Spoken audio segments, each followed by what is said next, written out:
విదేశాలలో చదవాలనేది మీ కోరిక, కానీ చాలా సందేహాలు. వీటన్నిటికీ ఫుల్ స్టాప్ పెట్టి మీ డ్రీమ్స్ ఫుల్ఫిల్ చేసుకోండి. Contact Videsh consults. Welcome to I dream.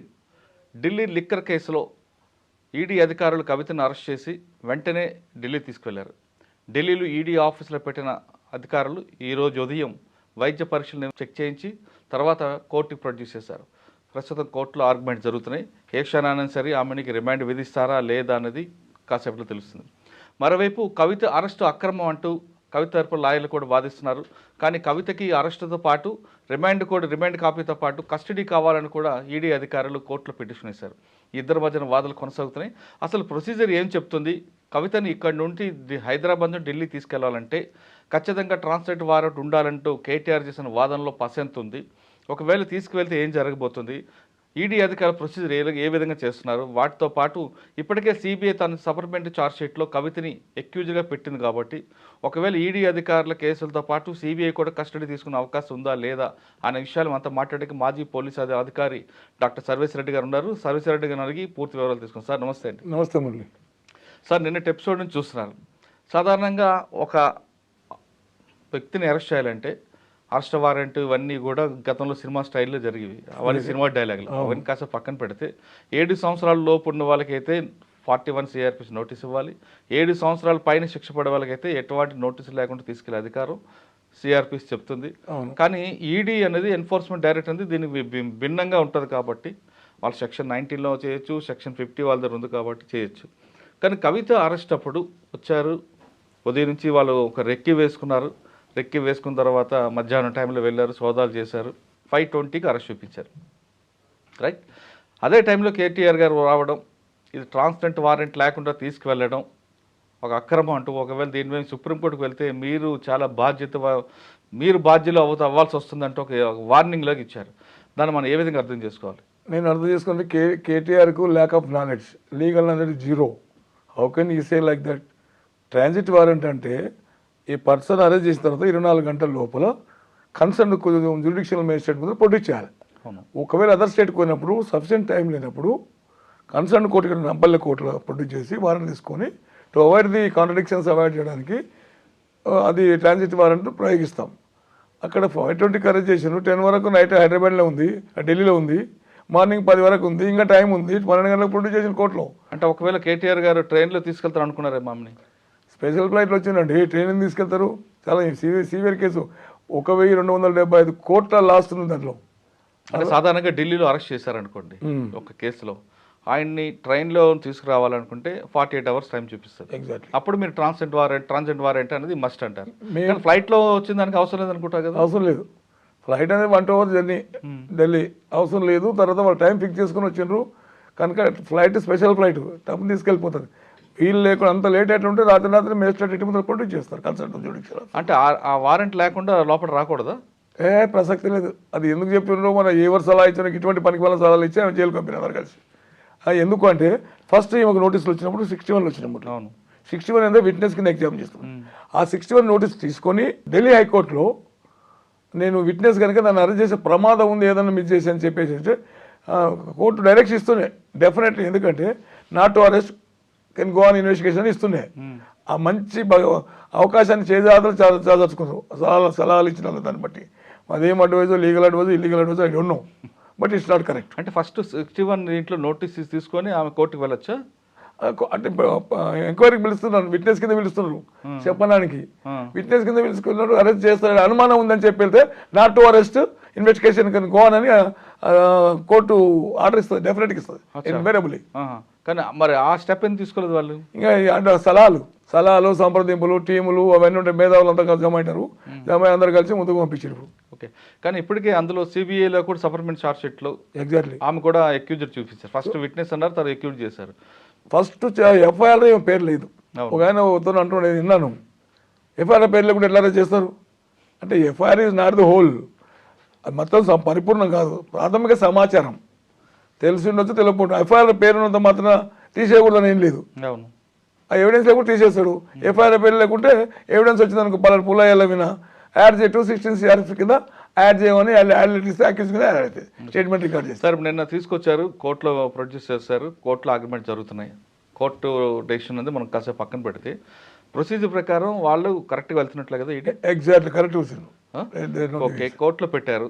ఒకవేళ కోర్టు 14 రోజులు రిమాండ్ విధించింది అనుకోండి, ఇస్తే ఇమీడియట్గా ఆమెకు హెల్త్ చెకప్ చేసి జైలుకి పంపిస్తారు. అవును. కానీ ఈడీ కూడా మాకు కస్టడీ కావాలని మరొక పిటిషన్ వేస్తుంది కాబట్టి బెయిల్ వచ్చే అవకాశం ఉందంటారా? హైలీ పాసిబుల్ బెయిల్కు సమ్ సర్టన్ సర్కమస్టెన్సెస్ 438లో బిలో 16 years కానీ లేకుంటే మహిళ ఉండి సిక్ ఉంటే కానీ స్పెసిఫిక్ సర్కమస్టెన్స్లో బెయిల్ ఇవ్వడం మేబీ గివెన్ అన్నాడు. ఆడ కూడా discretionary by the court, not mandatory. దాన్ని మిస్ఇంటర్ప్రిట్ చేయొద్దు. అందుకొరకు మ్యాండేటరీ కాదు అది. బెయిల్ ఇవ్వడానికి ప్రసక్తి లేదు. ఎందుకంటే మోర్ దెన్ 7 years ఉంది, 10 years ఉంది. గ్రావిటీ అఫెన్స్ బట్టి 20 years వరకు పనిష్మెంట్ ఉంది. యాక్ట్ మాడిఫై అయింది కనుక. అలాంటప్పుడు అర్నేష్ కుమార్ సుప్రీంకోర్టు జడ్జిమెంట్ దీనికి పనికిరాదు. బిలో 7 years బెయిల్ ఇచ్చి వదిలిపెట్టండి అంటే డిస్క్రిప్షన్ ఉంది సెకండ్ ప్యార్లో. Description in hands of the police officer అంటే బెయిల్ పై వదిలిపెడితే పారిపోవచ్చు, విట్నెస్ ట్యాంపర్ చేయొచ్చు, ఇంకేమన్నా చేయొచ్చు అనేటువంటి వాదనలు బిలీవ్ చేస్తే అయ్యో definitely court has to send the remand. Sir, ఇప్పుడు ఈ కేసులో మెయిన్ కనిపిస్తుంది ఇష్యూ ఏంటంటే లిక్కర్ స్కామ్లో ఆమె కాన్స్పరెన్సీ ప్లస్ డబ్బులు కూడా ముట్టాయి అనేది నానక్రామగూడ దగ్గర ఎక్కడో దగ్గర ఇల్లు వట్టినాగిలిపల్లిలో ఫ్లాట్ ఉందని ఇవన్నీ వస్తాయి. వీటన్నిటికన్నా ఫోన్లు ట్యాంపరింగ్ చేసేదనే విషయం వస్తుంది. 15 ఫోన్లు ఆవిడ. ఇప్పుడు ఆ కేసులో 6 రీజన్ చూపించి ఈమె ఫోన్ పవర్లో ఉన్నప్పుడే ఫోన్ ట్యాంపరింగ్ చేసింది కాబట్టి ఈమెకి బెయిల్ ఇస్తే ఇంకా ఎవిడెన్స్ ట్యాంపరింగ్ చేయొచ్చు అంటూ ఆ సెక్షన్ అడ్డుకోవచ్చా ఆ పార్ట్? ఇప్పుడు చేయొచ్చు. ఎందుకంటే only lot ample of evidence ఉంది. తల్లి క్రియేట్ చేసుకుంది.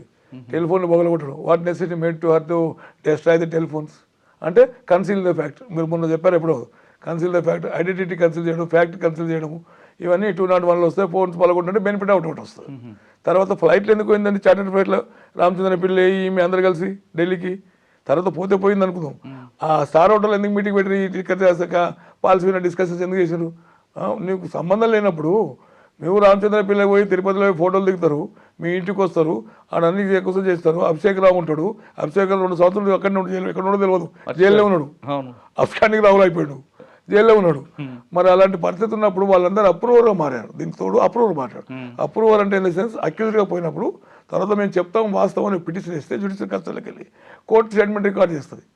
అప్రూవ్ ఏం మారినంత మాత్రాన్ని కేసుకి వెళ్ళి తీసేయాలని ఎక్కలేదు. మ్యాండేటరీ కాదు అది. It's description of the court. Court believe చేస్తే ఫర్దర్ ఎవిడెన్స్ ఈమె గురించి దొరికింది కనుక అప్రూవల్ తీసుకున్నారు. ఆ రోల్ వాళ్ళు తీసుకుంటారు. ఓకే, ఇప్పుడు కవిత కూడా అప్రూవర్గా మారుతానంటే ఒప్పుకుంటుంది. బుచ్చిబాబు కూడా కవిత మారడానికి ఆయనతో అవుతుంది స్టోరీ. సౌత్ జోన్లో, సౌత్ ఇండియా దాంట్లో సౌత్ ఉంది కదా, ఆయన కొడుకు శ్రీనివాసరెడ్డి కొడుకు, ఈమె బుచ్చిబాబు, రామచంద్ర పిల్లై, మాగంటి శ్రీనివాసరెడ్డి కొడుకు రఘు ఉన్నట్టు రాఘవ వీళ్ళందరూ ఉన్నారు.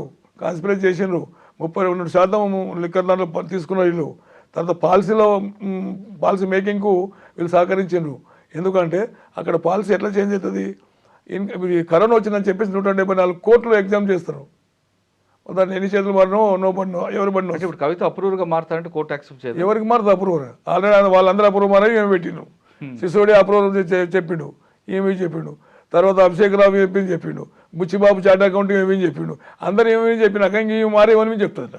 అంటే కోర్టు ఎంతమందికి అప్రూవ్గా యాక్సెప్ట్ చేస్తుందండి? Depend upon the viability, useful బట్టి కోర్టు యాక్సెప్ట్ చేస్తుంది తప్ప ఇంకొకరి మీద ఒకరు అప్రూవల్ మారుకుంటే అప్రూవల్ అట్లా ఛార్జ్ నడవదు అట్లా. ఓకే సార్, ఇప్పుడు తీసుకొచ్చారు. ఒకవేళ ఇప్పుడు రిమాండ్ విధించారు అనుకోండి, జైలుకి పంపిస్తారు. ఆల్రెడీ సిబిఐ కేసు కూడా అక్కడ ఉంది ఎగ్జాక్ట్లీ ఢిల్లీలో. వాళ్ళు కూడా కస్టడీ పిటిషన్ వేస్తారా? డెఫినెట్లీ వాళ్ళు కస్టడీ అరెస్ట్ రెగ్యులైజ్ చేయించాలిగా. మళ్ళీ వాళ్ళు ఇంట్రాగేషన్ తీసుకుంటారు. ఒక 10 రోజులు అడుగుతారు, 5 రోజులు 6 రోజులు ఇస్తారు. వాళ్ళు ఏమో స్టేట్మెంట్ రికార్డు సింగల్ ఎవరెవరో సాధ్యత మహారథులు దీంట్లో బయట కొడతారు. సుజన్ రెడ్డి గిజిరెడ్డి అంతా లేరు కదా, మళ్ళీ వాళ్ళని ఏమో చేస్తారు, ఈమెతో ఎదురుకేసి తెలియదు. అట్లా ఈమె ఇంట్రాగేట్ చేస్తారు. అంటే మీరు చెప్తున్నట్లుగా ఇప్పట్లో కవిత బయటకు రావడం కష్టం అంటారు? Highly impossible. ఆమె ఇప్పుడు ఈ ఉన్న సర్కమస్టెన్సెస్ అయితే రానికే లేదు. ఇప్పుడు వీళ్ళు ఏమంటారంటే సుప్రీంకోర్టు ఎంక్వైరీ విచారణలో ఉన్నప్పుడు ఎట్లా చేస్తారు అని ఒక వాదన తీసారు. సుప్రీంకోర్టులో ఉంది కాబట్టి 19వ తారీఖు వాయిదా ఉంది కాబట్టి ఎందుకు అరెస్ట్ చేస్తారు? వాయిదానే ఉంది కాబట్టి అక్కడ బైండింగ్ లేదు. అరెస్ట్ చేయొద్దు, ఈమెను మేము విచారించేది అరెస్ట్ చేయదని కాదు. వీళ్ళు ఏంటంటే దేనికి సుప్రీంకోర్టులో పెట్టారు? ప్రొసీజర్ వైలేట్ చేసిందని సమన్స్కు ఇచ్చి పిలిచడం, ఒక స్త్రీని ఇట్లా ఆఫ్టర్ 5 విచారించొద్దని దాని కిందనే చేసిండ్రు. ఆ మెడ్రాస్ కోర్టులో జడ్జిమెంట్ దాన్ని పట్టుకొని చేసిండ్రు. అది అప్లికేబుల్ కాదు కదా. ఇప్పుడు నేను అరెస్ట్ చేసి తీసుకుపోయారు. స్త్రీని అరెస్ట్ చేసేటప్పుడు లేడీ ఎస్ఐ ఉంటారు, లేడీ ఇన్స్పెక్టర్ ఉంటారు, లేడీ డిఎస్పీ ఉంటారు, లేడీ కానిస్టేబుల్స్ ఉంటారు, అందరూ ఉంటారు కదా. మరి స్త్రీ టు స్త్రీకి ఏమైనా ఉందే కదా, భేదం లేదు కదా. కానీ సాయంత్రం సమయంలో మహిళలకు అరెస్ట్ చేయదన్నప్పుడు ఉంటుండగా 5:20కి అరెస్ట్ చూపించారు కదా. అవును, 5 అరెస్ట్ చూపిస్తే అరెస్ట్ చూపించారు, అరెస్ట్ చూపించకుండా విచారించలేదు కదా. అరెస్ట్ చూపించారంటే there is the matter, accuse proved, అందుకు అరెస్ట్ చూపించారు. What is wrong with that? No arrest, no wrong అట్లా. సార్ అరెస్ట్ విషయంలో ఒకసారి వెనక్కి వస్తే, ఓకే, మధ్యాహ్నం నుంచి ఇంట్లో ఒక డ్రామా నడిచింది. 5:20కి అరెస్ట్ చూపించారు. కేసీఆర్, కేటీఆర్, హరీష్ రావు అందరూ వెళ్ళారు, గొడవ చేశారు. హరీష్ రావు గొడవ హరీష్ రావు చూస్తున్నారు, ఇట్లా చేతులు కట్టుకొని చూస్తున్నాడు, నాకెందుకు అన్నట్లు ఫీలింగ్ చూస్తున్నాడు. తాగినోడు కట్టే తాళ్ళ పని అన్నట్లు ఇట్లా నాకెందుకు అని చూస్తున్నాడు హరీష్ రావు మౌనంగా. ఓకే, కేటీఆర్ గారు అక్కడ చెల్లె కదా మరి, అన్న చెల్లెల మధ్య అనుబంధం కదా. ఆ డోర్లు పూజ చేసుకొని లోనికి వచ్చేసి ఎవరు రావద్దని చెప్పినారు. పూజ చేసి లోనికి అక్కడ ఒక ఆఫీసర్ పనిచేస్తున్నప్పుడు, ఇన్వెస్టిగేషన్ చేస్తున్నప్పుడు ఆవిడని అడ్డుకోవడం, ఆవిడ మీద గట్టిగా మాట్లాడడం, అదంతా కూడా నేరం పరిగణ తీసుకోవచ్చు. నేరం కింద పరిగణ తీసుకుంటారు. అబ్స్ట్రక్షన్ టు ది ఇన్వెస్టిగేషన్ అని ఓ సెక్షన్ ఉంటుంది. 341 చేస్తారు, అంకుల్ కన్ఫైన్ చేసిన ఆఫీసర్ అని. తర్వాత అన్వాంటెడ్ ఫోబియా క్రియేట్ చేసేసి, ఒక అన్లాఫుల్ అసెంబ్లీ క్రియేట్ చేసి ఇన్వెస్టిగేషన్ ఒత్తిడి తీసుకుని భయభ్రాంతులకు గురి చేయడానికి ఫైనాన్స్ కింద తీసుకొస్తారు. తర్వాత దీనివల్ల ఏం జరిగిందని వాళ్ళు అబ్జర్వ్ చేయలే, వాళ్ళు మైండ్లో పెట్టుకొని ఛార్జ్ షీట్ వేసి she should be in judicial custody and trial maybe commission letter ఇస్తే ఆ కస్టడీలోనే ట్రయల్ కమిషన్ అవుతుంది. సార్ వీళ్ళు చేసిన సీన్ ఆమెకు బెయిల్ రాకుండా అడ్డుకోవడానికి ఇది ఒక ప్లస్ పాయింట్ అవుతుంది, పెద్ద ప్లస్ పాయింట్. బెయిల్ రాదు సార్. వీళ్ళు అరెస్ట్ చేస్తున్నప్పుడు బ్రదర్ క్రియేట్ చేసిండ్రు. అరెస్ట్ అయిన తర్వాత మళ్ళీ బెయిల్ గారు వస్తుంటే వీళ్ళు ఏమో అసలు సహకరించారు. ఇన్వెస్టిగేషన్ అలాంటి వాడు అయిపోతుంది, లేనిపోతే కథ. ఎవరండి ఇటువంటి సలహాలు ఇస్తారు ఆయనకి? ఇంకా ఉన్నారు మేధావులు, అడ్వైజర్స్ ఉన్నాయి, అడ్వైజర్స్ మొత్తం. వాళ్ళందరూ సలహాలు 2 లక్షలు 4 లక్షలు పెట్టుకున్నారు కదా ఆ గవర్నమెంట్ 9 సంవత్సరాలు. రిటైర్డ్ వాళ్ళందరూ అడ్వైజర్ పెట్టుకోవడం, ఎందుకంటే వాళ్ళు అక్కడ బయటకు వస్తే క్లూజ్ బయట చెప్తారని కాన్సెప్ట్. మరి ఏందో వాళ్ళకే గౌరవ ముఖ్యమంత్రి, మాజీ ముఖ్యమంత్రి తెలవాలి. మరి అందరిని పెట్టుకోవడం గిటువంటి సలహాలే. కానీ అక్కడ ఒక ఎమోషనల్ క్రియేట్ అయింది. కవిత అంటే చెల్లెని అరెస్ట్ చేయడం పట్ల కేటీఆర్ బాగా ఎమోషనల్ ఫీల్ అయ్యారు. ఆ వెళ్తున్నప్పుడు ఒకరు కార్లో వచ్చి ఆమెకి డోంట్ వరీ అని చెప్పడం, ఆ ఎమోషనల్ అంతా మనం ఏ విధంగా అర్థం చేసుకోవాలి? ఎమోషన్ కాదు, ఇక్కడ మోషన్ అయిపోతుంది. ఇక్కడ ఎమోషన్కి లేదు. ఎమోషన్ ఏం తీసుకుపోతున్నాండి, law taking are into custody. మరి దానికి ఎమోషన్ అంటే అన్న చెల్లెల అనుబంధం బట్టి మళ్ళీ వాళ్ళిద్దరి మధ్యలో ఏ అనుబంధం ఉందో మరి ఏం కథను ఎమోషన్కి ఫీల్ అయి ఉండొచ్చు. ఏం కాదు పో నేను చూసుకుంటా అంటే తలుపులు బాగా పలగొట్టేసి పబ్లిక్ తీసుకొచ్చాయి మోడీ డౌన్ కానీ అవసరం ఉందండి? మోదీకి ఈడికి ఏం అవసరం ఉంది? అది తీసుకొచ్చామా? కానీ మీరు ఆ విజువల్ చూసుంటారు, చూసినా. చిన్న కొడుకు రావడం, కొడుక్కి ముద్దు పెట్టి వెళ్ళడం నాకు బాధ అనిపిస్తుంది కదా. ఏం బాధ ఉండదు. వాళ్ళు ఇప్పుడు రేవంత్ రెడ్డి కేసు ఎగ్జాంపుల్ తీసుకో, ఆ కూతురుది ఎంగేజ్మెంట్కు జ్యుడిషియల్ కస్టడీకి వెళ్ళి పోలీస్ తీసుకొచ్చి 1-2 గంటల కోసం మళ్ళీ గుంజుకొని వెళ్ళిపోయి. మళ్ళీ ఎంత ఆ సినిమాలో ఎంత హీనియస్ అఫెన్స్, హీనియస్. అప్పుడు సెంటిమెంట్ లేదా? రేవంత్ రెడ్డి భార్య కోటి, రేవంత్ రెడ్డి పిల్లల కోటి, వీళ్ళ కోటి సపరేటా? అందుకనే పబ్లిక్ బాగా హట్ అయ్యి ప్రభుత్వాన్ని బొందలు కలిపేసిండు, బీఆర్ఎస్ బొందలు కలిపి. కారణం అది కూడా మేజర్ రీజన్. అది అంటే దీన్ని కంపేర్ చేసుకుంటే ఇది చెల్లుకు చెల్లి అంటారా? చెల్లుకు చెల్లని కాదు, ఆ క్రైమ్ వేరే, ఈ క్రైమ్ వేరే. ఇది ఇంకా 100 కోట్ల స్కామ్ ఉంది కదా, 100,000 కోట్ల స్కామ్ ఉంది. ఇది ఆ స్కామ్లకు దాన్ని పట్టుకొని మనం కంపేర్ చేయడానికి కూడా కరెక్ట్ కాదు, ఇదే ఎక్కువ. కానీ నేను ఏం చేస్తున్నా అంటే ఆ సెంటిమెంట్ గురించి చెప్తున్నా. మీకు బాధ ఉంది, మీకు కన్నీరు కారుస్తుంది, మీకు తపన ఉంది, మీరు ఒక అన్నజల్ల మీద అనుబంధం ఎట్టుకొస్తుంది కదా. మరి రేవంత్ రెడ్డి విషయంలో ఎందుకు అనుకోనట్లే? ఎందుకు అనుకోలేదు? చట్టం పని దాన్ని చేసుకుపోయింది అంటాడు ఆయన. ఇది కూడా చట్టం పని, వేరే పని చేస్తుంది, చుట్టాల పని చేస్తుంది. చట్టం పని చేస్తుంది, వేరే పని చేస్తలే కదా. ఈడీ పని చేస్తుంది, చట్టం తన పని తాను చేసుకుంటూ పోతుంది. అట్లెందుకు అనుకోవద్దు? ఒక డాటర్ పెళ్లి అవుతుంది, తండ్రి లేకుండా ఉండడం, తండ్రి ఒక జ్యుడిషియల్ కస్టడీకి వెళ్ళి సరౌండింగ్గా పోలీస్ మద్దతు రావడం అనేది తెలంగాణ సమాజం జీర్ణించుకోలేకపోయింది ఆ రోజుల్లో ఎవరిబడి. దాని పర్యవసానమే he became teacher right now. Sir ఇప్పుడు ఆమె చెప్తున్నట్లుగా ఒక మహిళని నైట్ టైం అరెస్ట్ చేయకూడదు, తర్వాత నేను రాను, నన్ను వీడియో కాన్ఫరెన్స్ ద్వారా మీరు మాట్లాడంటే మీకు సహకరిస్తానంటే చెప్తుంది ఆవిడ. సాక్షి కాదు వీడియో కాన్ఫరెన్స్ మాట్లాడి అక్యూజ్డ్ నుంచి వీడియో కాన్ఫరెన్స్ రామోహన్కి అక్యూజ్డ్ ఉండదు. జైల్లో ఉంటే అది మీరు చెప్పేది, జైల్లో ఉంటే కోర్టుకు తీసుకుపోకుండా జైల్లోకి వెళ్ళి అటెండ్ కావచ్చు వీడియో కాన్ఫరెన్స్. ఆ మెథడ్ అక్కడ ఉంది. ఇంటికాడ కూర్చొని నేను రాను, నాకు ఎంపీ ఎలక్షన్ ఉన్నాయి, 10 ఎలక్షన్ అయినాక వస్తా, ఇవన్నీ ఇన్వెస్టిగేషన్కి చికాకు తెచ్చినాయి. సార్ ఇప్పుడు అదే డైలాగులు సామాన్యుడు చెప్తే ఏజెన్సీ ఊరుకుంటాయా? పట్టుకపోయి ఎత్తుకపోతారు. మరి ఆవిడ పట్ల ఎందుకు అది? ఎందుకంటే ఒక మాజీ ముఖ్యమంత్రి గారి కూతురు, ఒక మాజీ ఎంపీ, ఇప్పుడు ప్రజెంట్ ఎమ్మెల్సీ, ఇవన్నీ రాజకీయ హోదాలు ఉన్నాయి కదా. అంటే అండి చట్టం కానీ న్యాయం ముందు ఎవరైనా సమానం అంటారు కదా, మరి మీరు ఇంత వ్యత్యాసం ఎందుకు చూపిస్తున్నారు? సమానలే కాదని కాదు, all are equal people article 14 అదే చెప్తుంది. రూల్ ఆఫ్ లా అనేది ఒకటే కరెక్ట్. రూల్ ఆఫ్ లా ఇంకొకటి ఉంది, 15 Clause 3 ఒకటి ఉంది. ఏం చెప్తారు, జైల్లో ఆడవాళ్ళకు స్పెషల్ ప్రొవిజన్స్ ఉన్నాయి. స్త్రీల క్రైమ్ కాకుండా పొలిటికల్ దాంట్లో వచ్చిన వాళ్ళకి మొత్తం స్పెషల్ ప్రొవిజన్స్ ఉంటాయి. 15 Clause 3లో ఉంటుంది ఆర్టికల్లో. అట్లా అందరు సమానులే, మరి ఇప్పుడు సమానులు కాదని ఎవరన్నా మేమేమనలేదే కాదు. అదే ఇప్పుడు ఆమె రానట్లు నేను రాను అంటే వేరే వాళ్ళకైతే మీరు రాత్రి తబలు పగలు కొట్టి మరి తీసుకెళ్తారు. పక్కా చేస్తావు, అటువంటి పని పక్కా చేస్తారు పోలీసులు. ఈడ కూడా వీళ్ళు చేసింది కదా, నేను రానంటే చాయ్ ఇచ్చిండు, తాడిచ్చిండు, మెడకేసుకున్నది. రానని చాలాసార్లు మనం కూడా అబ్జర్వ్ చేస్తున్నాం కదా. మన ఇప్పుడు ఈజ్ నాట్ కాన్స్టిట్యూషన్ వేరే ఉందా, వీళ్ళ రాజ్యాంగం వేరే ఉందా, వీళ్ళ యొక్క రూల్స్ ఏమైనా ఉన్నాయా? లేవు కదా. కాన్స్టిట్యూషన్ అందరికి ఒకటే, పోలీస్ వ్యవస్థ అందరికి ఒకటే, ఈడీ అందరికి ఒకటే. డిఫరెంట్ వీళ్ళ పర్సనల్ ఇంటికి లేవు కదా.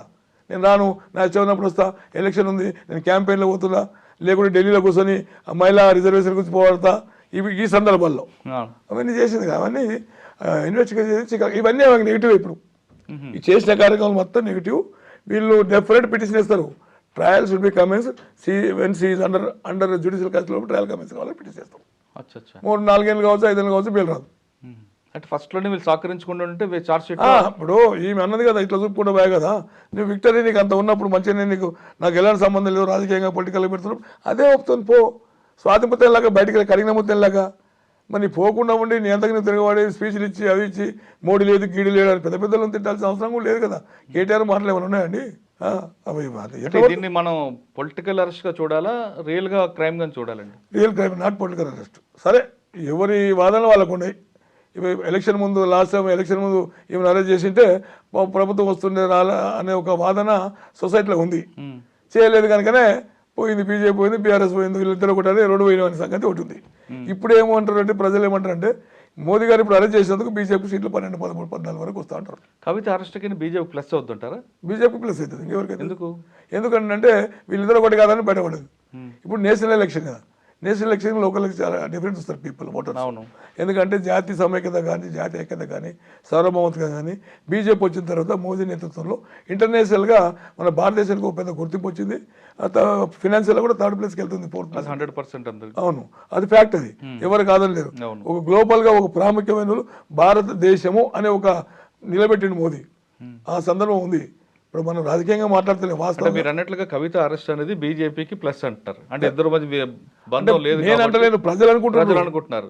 ఓకే, బీజేపీకి బీఆర్ఎస్ కి బంధం లేదు కాబట్టి బంధం లేదు, అనుబంధం లేదు అనుకుంటున్నారు కదా. అవును, కానీ బీఆర్ఎస్ కూడా ప్లస్ అయ్యే అవకాశం ఉంది కదా, సానుభూతి రావచ్చు కదా. బీఆర్ఎస్ ఆల్రెడీ కొలాప్స్డ్, కూలబడిపోయిన ఆడబిడ్డని అరెస్ట్ చేసి తీసుకెళ్ళి, ఆడబిడ్డ అంటే చేసిన పని తెలంగాణ కట్టగడతాండి. తెలంగాణ ఆడపడుచులు ఆత్మగౌరవం దెబ్బతింటే నువ్వు పోయి క్రైమ్లా లిక్కరం కూడా నీవు కూర్చుంటావు. తెలంగాణ మహిళలంతా తీసుకొని రోడ్డు వేస్తావా? ఇది crime, against it's crime, conspiracy. ఆ మాట కూడా కాన్స్పిరసీ యాడ్ చేయాలి 120. నిన్ను వాళ్ళందరూ ఎవరు లాగమంటున్నారు? నువ్వు చేసుకున్న వ్యక్తిగతం, అది నువ్వు చేసుకున్న బిజినెస్ వ్యాపారం, దాన్ని తీసుకొచ్చి తెలంగాణ మహిళ ఉండి లిక్కర్ దీంట్లో ఇరుక్కోవడం ఏంటండి?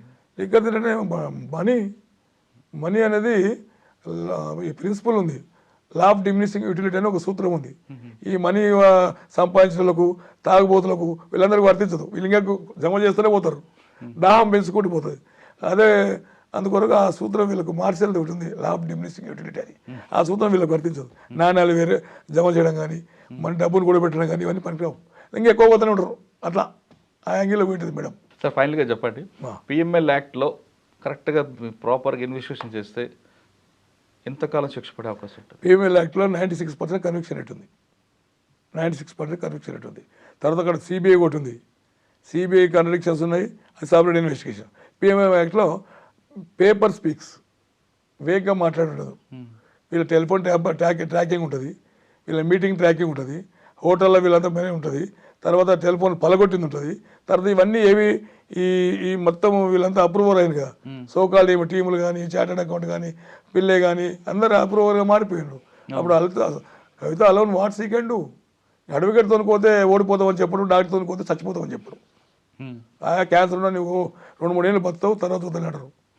తర్వాత అడ్వకేట్ దొరికితే తప్పకుండా గెలుస్తావు. నేను కూడా అడ్వకేట్, నాతో చాలా మంది నీ కేసు నేను గెలిపిస్తానంట.